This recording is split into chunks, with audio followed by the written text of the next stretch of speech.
একদিন পৃথিবীতে বাবা মা থাকবে না, সেদিন একা হয়ে যাব এই ভেবে বিয়ে করেছিলাম।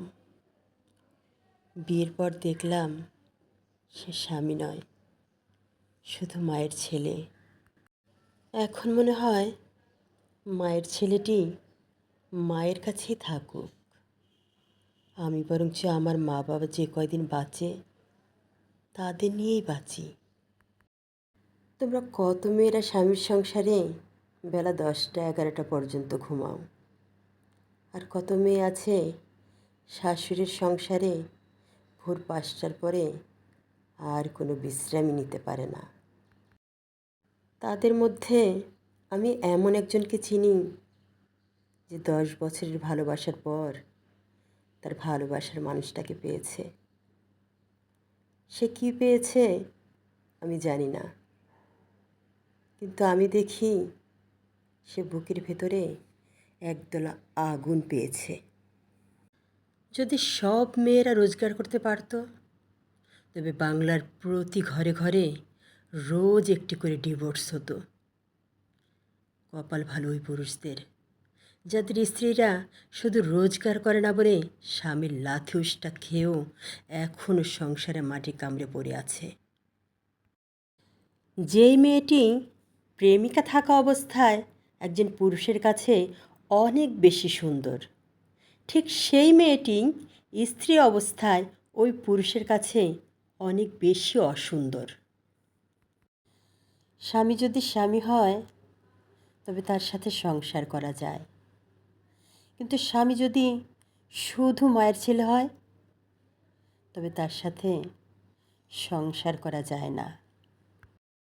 এখানে মায়ের ভালোবাসার প্রতি হিংসা করছি ঠিক তা না।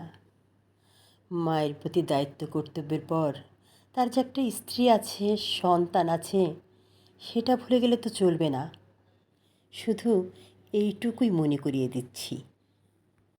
কেমন লাগে ওই মেয়েদের যারা বাবার বাড়িতে থাকতে বেলা 12টা পর্যন্ত ঘুমাতো, কোনো দিন নিজের ভাতটি পর্যন্ত বেড়ে খায়নি, এমনকি মাকে কোনো দিন কোনো কাজে সাহায্যও করেনি। অথচ শ্বশুরবাড়িতে শ্বশুর শাশুড়ি, দেবর ননদ সবাই ঘুম থেকে ওঠার আগে তাদের জন্য গরম ভাত রান্না করে অপেক্ষা করতে হয়। কেমন লাগে তোমাদের?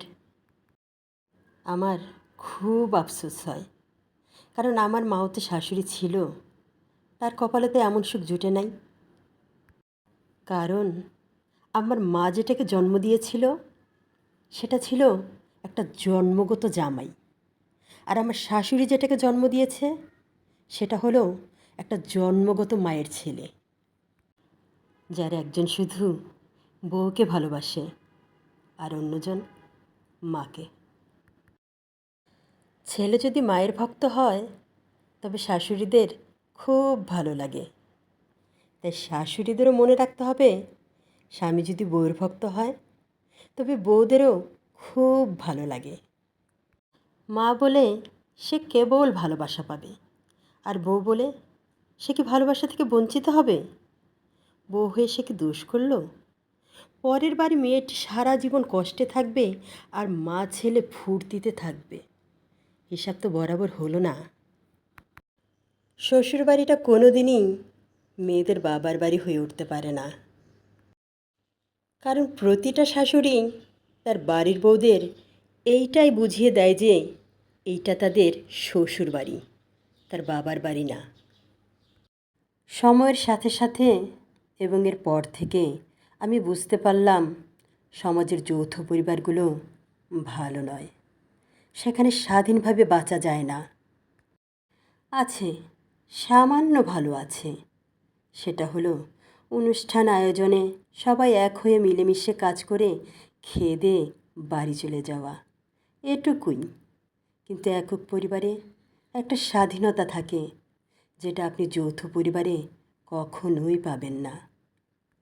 যৌথ পরিবারে শাশুড়ি নামের মানুষটা সব সময় আপনার উপর কর্তৃত্ব ফলাতে থাকবে। ভোর কয়টায় উঠতে হবে, সকালে কার কার জন্য নাস্তা বানাতে হবে, দুপুরে কখন রান্না বসাতে হবে। আর একক পরিবারে আপনার পৃথিবীতে আপনি স্বাধীন, আপনার স্বামী, আপনার সন্তান, আপনার জানা আছে আপনাকে কী করতে হবে।